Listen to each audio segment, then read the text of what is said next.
Hi, my name is Melissa Valdez, and this is Terrazalea Gardening, and I'm going to give you my weekly update for my winter sowing as well as the short demonstration.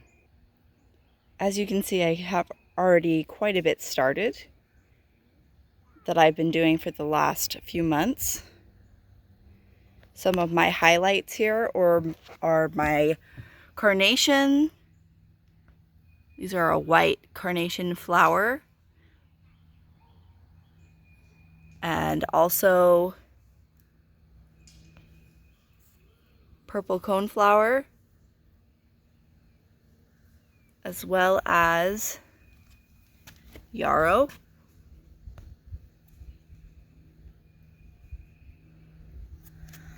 So I have quite a bit of different things started. I have perennial flowers. I have such as columbine, false blue indigo, yarrow, coneflower, violets. That's another thing that's germinating is my violets. And some of the other things I have planted are persimmon seeds that I gathered from a tree that I was growing natively here.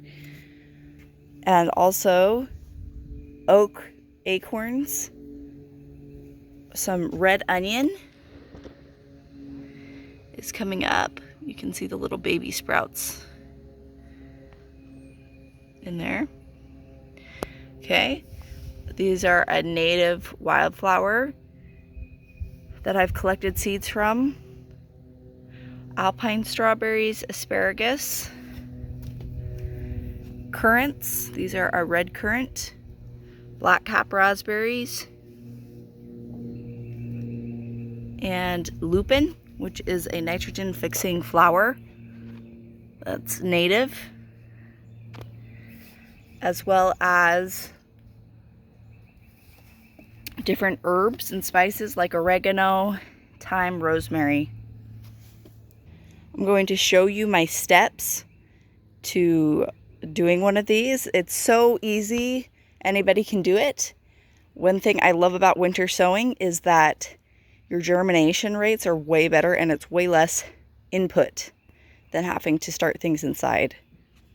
Supplies you will need to do this from home are any plastic translucent cartons of some sort. You could use old pop jugs, you could use milk cartons, really anything that can let light through. So you leave the cap off so that precipitation can come through and water your plants. So what I do is I use a razor blade. So I'll use a razor blade, a Sharpie, and some duct tape. And you could use a paper towel or just a cloth of some sort. Then you just need your seeds that you're starting, some potting soil, or I used compost and a little bit of soil in that, and then water. And it's very basic. So what I do is I use my razor blade and I cut from about here, and I cut all the way around like so, just like this, all the way around, so that it's sliced and it has a hinge like this example. Okay, so you slice it so that it hinges like this. Okay, and from there I poke holes in the bottom with the razor blade. I put about, this one has about, maybe 9 or 10 different holes in the bottom. What I do is I stick the razor blade in and then I kind of wiggle it back and forth to make sure that it doesn't get sealed back with soil so that there's good drainage. And then I also just put these 2 side drains just to make sure for extra good drainage in case something in the bottom gets plugged. So from here I just fill this bottom part with about 4 inches of potting soil, like so.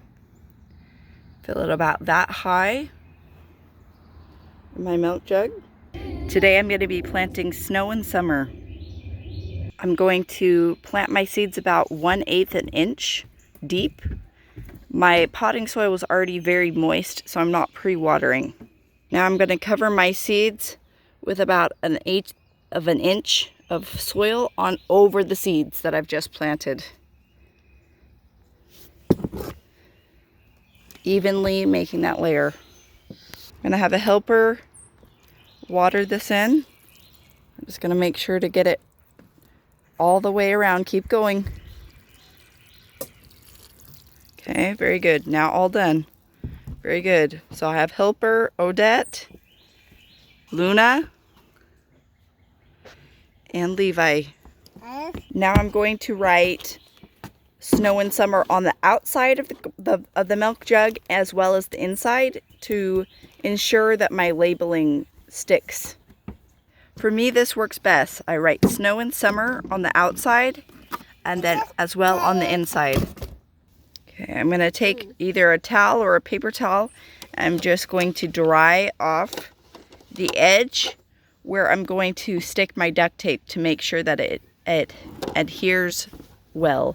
Next, I take 2 strips of duct tape that are about, I would say, about 10 inches each. Then duct tape the hinged portion and ensure that the seal is good on the top as well as the bottom. Okay, here's our complete winter sowing installation. We have a nice tight seal with our duct tape. We have our opening to allow precipitation, and we have our drainage on the bottom. This is especially good with perennial and hardy annuals, but you can do this with all sorts. I plan to start my tomatoes and my cucumbers and things this way as well. I just start them later in the growing in the winter, so more early spring than winter. But I hope this was helpful, and I'll be on here more often to do more follow-ups.